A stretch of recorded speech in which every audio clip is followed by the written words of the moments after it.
You're now experiencing the Gretna Bill Show. Yeah, hello everybody. Welcome to the Gretna Bill Show. Gretna Bill Show is going to be about cycling culture. Here locally, here in Gretna, here in central Pennsylvania, here in the Mid-Atlantic, and the world. So in the upcoming weeks, and we're usually going to try to air our show on YouTube called The Gretna Bill Show on Sunday late in the or early in the evening, maybe after 6 or so. This first one might be a little bit after 6 p.m., but usually it'll be around 6 o'clock. YouTube, The Gretna Bill Show, Sundays.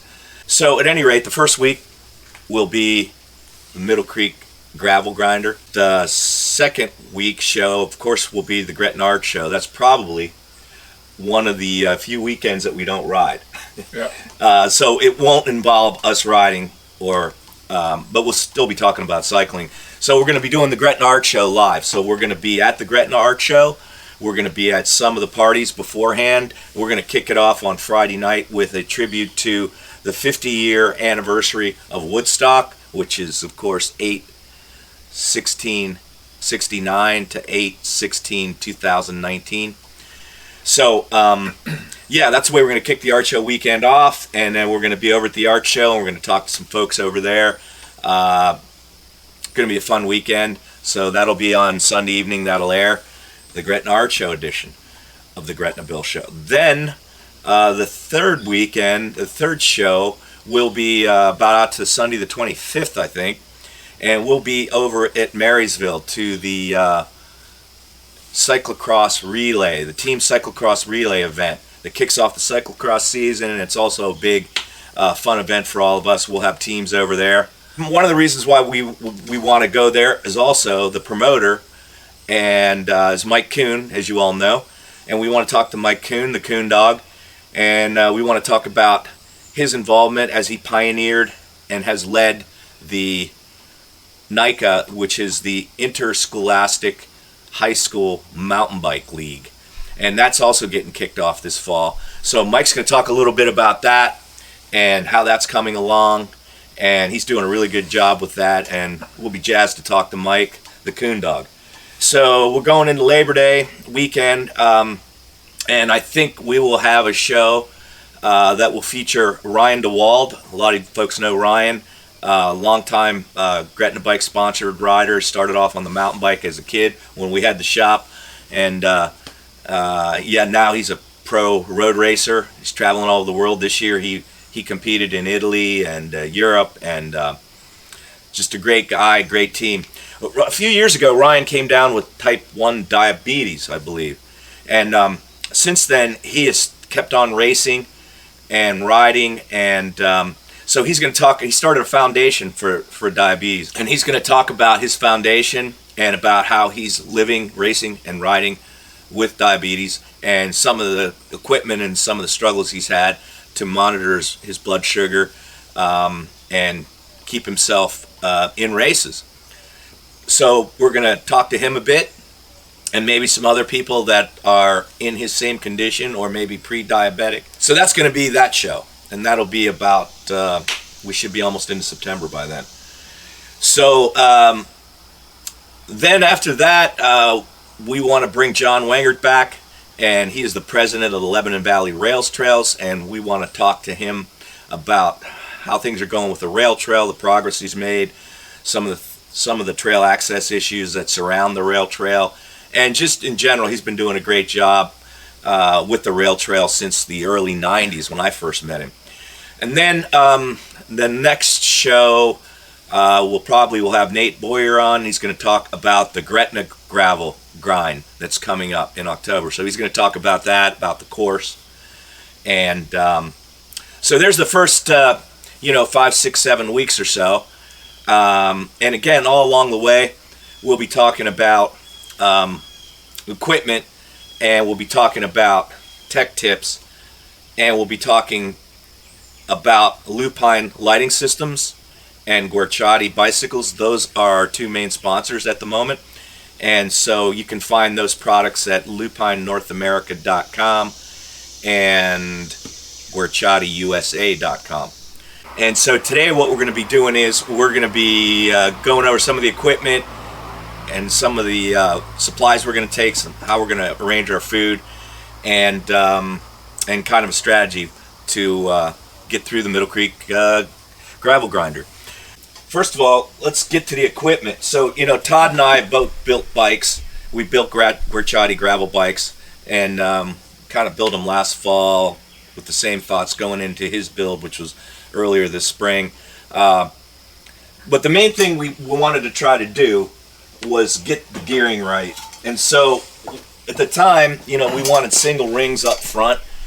And, SRAM is kind of focused on the single ring up front and the gearing there more than Shimano.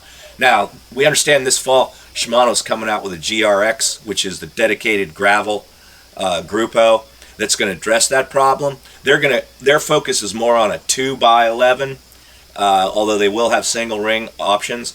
But SRAM is for the most part, the first guys to really focus on one ring Grupo setup.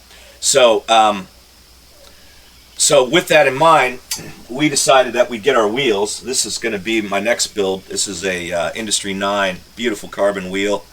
And you can see it's an XD drive on that, so it's not the typical splined free hub body. And we went that way because what we wanted to do was use one of these instead of a slide over cassette. This is a thread on, kind of an old school, like a freewheel. And this gives you 1042. So the reason why we went with this, because instead of Shimano in this particular case, is because of this 10 tooth, which is different than your typical Shimano cassette, which is 11. Now the difference between 11 and 10 seems sort of insignificant, but it's not. It's 10%. And if you're going to go with one ring up front, we went with a 42.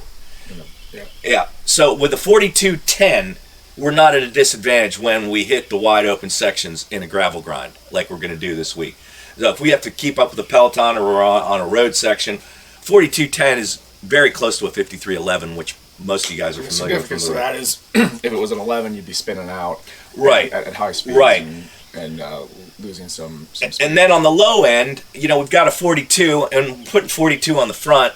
42-42 is 1-to-1. That's probably pretty good. But I'll tell you, when you look at the new Shimano Grupo, they're going up to 44. And you can get that new Shimano Grupo in Di2 or mechanical. But when you go, I'd like to have a little more than 1-to-1. It'd be nice to have something a little less aggressive than 1-to-1. Although that sounds kind of wimpy, but... Well, and the first time I rode that, I was on road gearing and could barely ride the thing. And so, there's not... You were on a Surly. You were on a Surly to the point of most of the people that have bought bikes like a year ago or so, or 2 years ago, unless you specifically went for that gearing in the back, if you were buying an off-the-shelf bike, probably a cyclocross bike, you were getting a double up front, but still in the back you were going no more higher than 30 or 32. Right. And even if you had a 34 on a double up front, you're still not even at 1-to-1. So there's definitely been some trial and error to the whole thing, and this is kind of where we've ended up. Right, and the first time I got my cross bike, I remember it was like a 28 or a 30 on the back of a Cannondale Super X or whatever, and it had doubles. I thought it was 34, I'll be all right. But there was a little snow on the ground. It was November, and I started going up radar, and what's that, about a 10-12% grade? And with the snow and stuff, I couldn't push it up, and I was like, slipping out. Yeah, this is wrong, man. I got to get better gearing. So that's what started this all. So anyway, but the problem with these things is that if you get the low-end model, they're really heavy, because you can see that's a one-piece machined item. But this is a little bit more expensive. Not that we won't be at a weight weenie, but that's coming in at just to give you some perspective. That's coming in at what is that, Todd? 312 grams, and that's a lighter weight version. All right. Then the other thing we considered. So that all aside, you got your wheels, you got your cassette, your gearing. So we definitely all decided we're going with singles up front with clutch derailleurs. Then the other thing was the bars. And you could see the main thing we wanted here was a little bit of flare on the bottom. Okay, on my bike I got more flare, but yeah, the reason why we got that was when you're going on a gravelly, rocky downhill, or if you're in single track, that puts you out and your shoulders wider and it gives you better balance, as opposed to a road which you'd be in like that, like pterodactyl arms. So you're getting more like a mountain bike. Right, you're getting more like a mountain bike feel because you're wider out. So that's why these flare out a bit. So that's something to consider. Then the other thing was, at least with our Guerciatis, they're a little longer top tube, which gives it a little longer wheelbase than your off-the-shelf bike. So with that being in mind, we wanted to go with shorter stems and shorter reach. So this is like officially, what is that? Is that 80 millimeter reach? 80, yep. Right. So, your old school reach on like drop bars is probably a 100 or so, and it puts your hoods way out there. And we wanted because you're on the hoods a lot more on the gravel bike. So we wanted the hoods right there. So we got a little bit of a flare, and we've got a short reach, which is that distance right there, as opposed to longer reach. So something to consider. So there you have it. Thank you. Got to keep hydrating because we're getting ready for the race on Sunday morning. Yeah, so that's what we're trying to do today is go over our bikes, go out for a light spin, try to simulate race conditions as much as possible so we're ready for tomorrow morning. We're going to go over some of our food that we're going to use and how we're going to parcel it out. But also, at the top of the climb of the Middlecreek grinder is going to be Josh. He's going to be there interviewing Brandon Miller because we'll be out in the course, and he's going to interview the event promoter Brandon Miller, and he's going to talk about his event, and that should be a good interview. We're looking forward to that, to include that into the Gretna Bill Show. We're going to do Lupine Lights is going to do a nice promotion. What we're going to do is we're going to give away 5 rotlets from Lupine. That's a rear tail light. And the unique thing about this light is that not only is it 160 watt lumen output, 160 lumen output, it's bright, it's flashing, and it has an accelerometer on it, so it flashes, and when you start to slow down, which is especially it acts like a brake light. So when you're in commuter traffic or wherever, or you're in a pack and people are going fast, that flash, and then brake light is kind of a cool feature. So during this event, there will be 5 Strava segments that will be timed. And so we have 1 rotlet for each of the 5 Strava segments during the Middlecreek event. And instead of giving it to like the time of the fastest, we decided to play a little bit post Tour de France, Lanterne Rouge, which is awarded to the last place finisher of any particular race, especially I think it was coined in the Tour de France. So we're going to give this out, last place finisher in each segment, and to honor them as being a participant and award them with a nice tail light. So we're kind of jazzed about that. It's kind of a little different twist than normally. Let's move on to the bikes. Okay. Here's Todd's build. It's a Guerciati gravel bike called a Brera, and again, as we were talking, it's a 1x42, 10x42 in the back, SRAM hydraulic disc brakes, Industry 9 wheels. Sweet looking bike, Todd. Nice job. And I'm sure there's a rule of the Velminati that's not been violated here, which is the saddle must match the bar tape. Thank you. Yep. Respect. All right, so yeah, this is a nice carbon frame. Rides really well. Both you and I noticed the stability right away, and then still, when you get on it, it transfers power really well. So I guess what we don't talk about here is tires. You have the 700 by 40 nanos. Yep. How have you been liking these so far? So I like them, over the last few years here in Gretna, we've had a ton of rain, and so it seems to be a little bit sloppy out. Yeah. So they've got a little bit more aggressive tread on your sides, but there is a nice center bead there, so when you're rolling on the road or on the rail trail, you're having more efficiency. And even on the road, when I'm riding the road, I don't feel like I'm losing much with them. But however, when I'm on on anything a little bit gnarly. It gives me a little bit more stability and a little bit more comfort for me and confidence on the trails. Yeah, right on. And I had the Nanos. I loved them too. And I'm sorry I don't have them on this bike. I went through another. But you're right. I've ridden with you. You don't seem to be struggling on the road. I don't hear your tires whirring. It stays on that center beat, especially if you pump up the tire pressure. So where are you going to go? About 60 probably? Between 50 and 60? 60. Yeah, I always start a little higher on a ride and then adjust if needed, but that seems to work okay for me. Okay, and again, you got the slate flares on here so you can get out for stability. And these speed sleeve top two cases are nice. What do you got in there? So right now, I'm not completely prepared for tomorrow, but a couple things that I've learned, and everybody knows that I'm always the one that's unprepared, so I'm trying to get there. So running tubeless tires with a sealant, so always have at least 2 CO2s in there in case I puncture. Prerequisite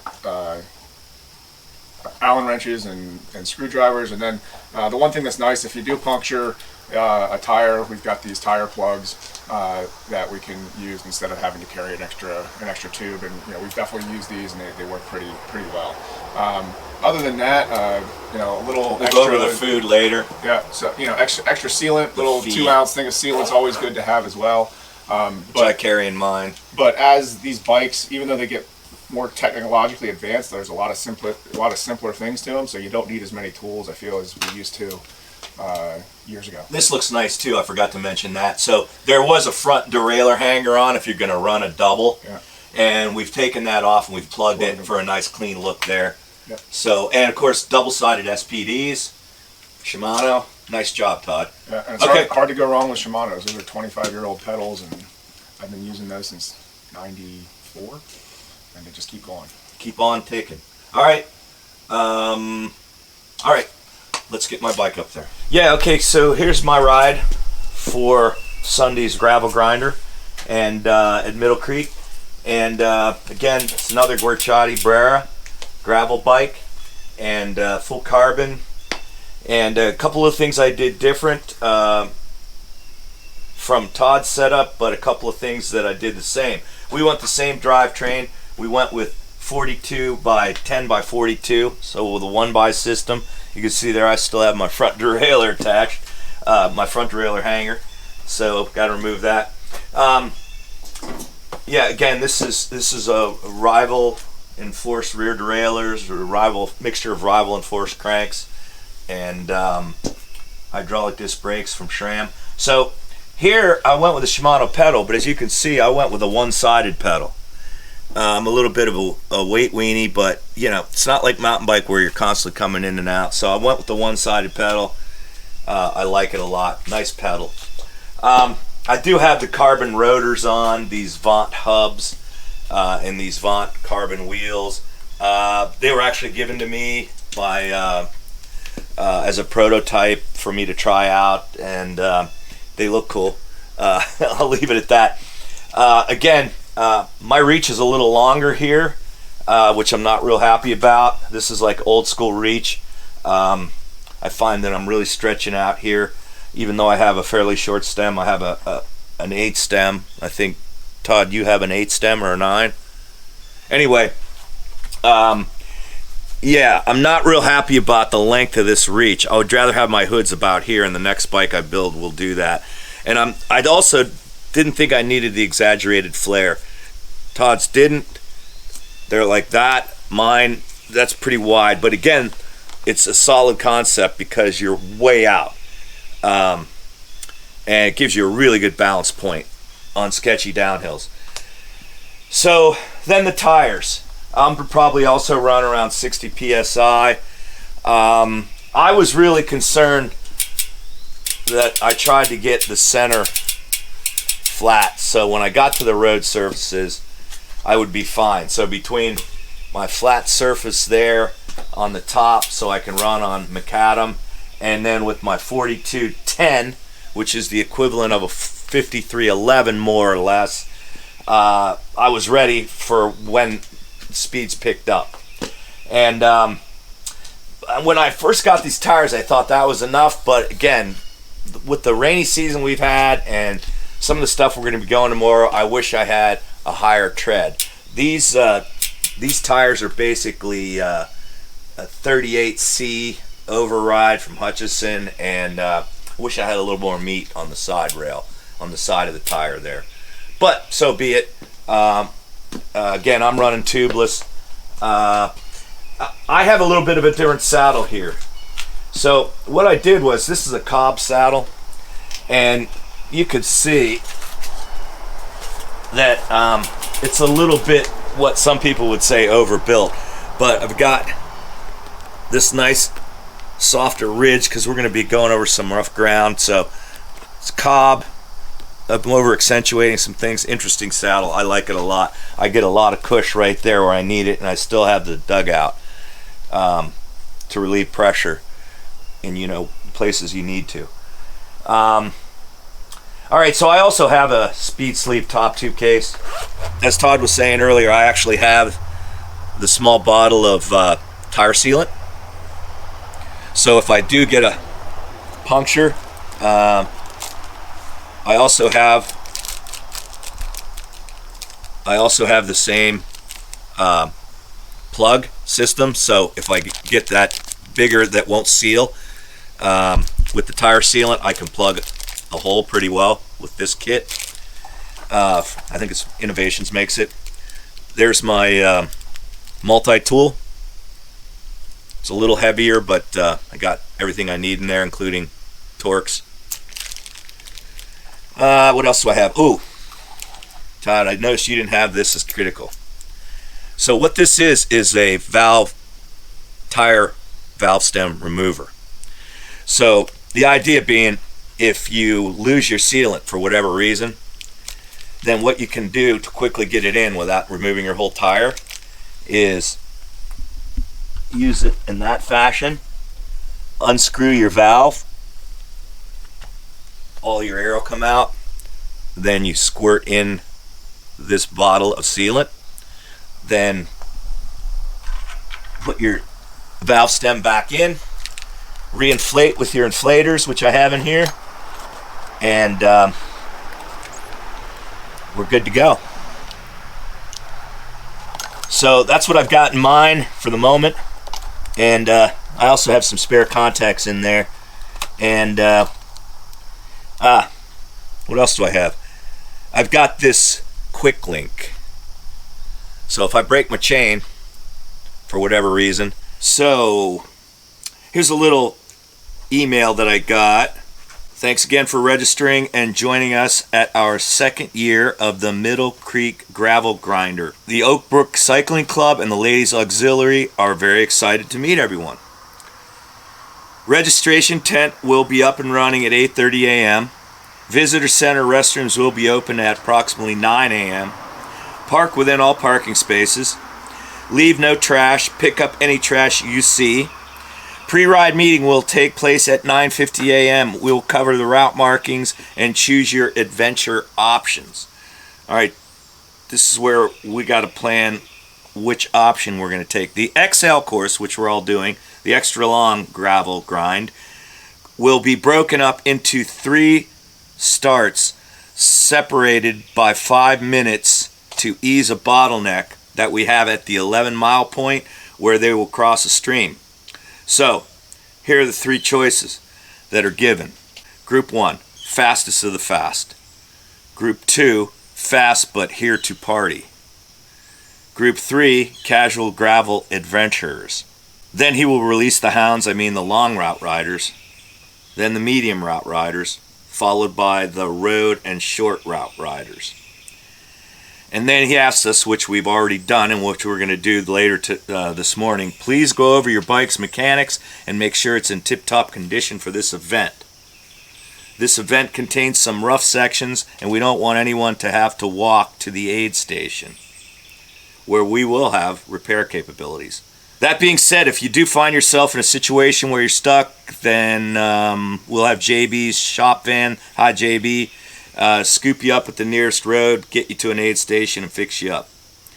And then they give you a number here to call the JB van, 717-799-0129. There will also be a sweep on each route. There will be aid stations available at the top of Velcro Hill, which we call 7 Mile Climb, and at the intersection of 322 and Pumping Station Road for the short route. So please grab anything you might need when you register. These aid stations will contain the following: friendly and smiling volunteers, first aid, plenty of water for everyone to refill, chilled and unchilled, honey stinger gels, waffles, gummies, scratch labs, hydration mixes, high caloric snacks, bike repair stands, pumps, basic tools, assortment of tubes.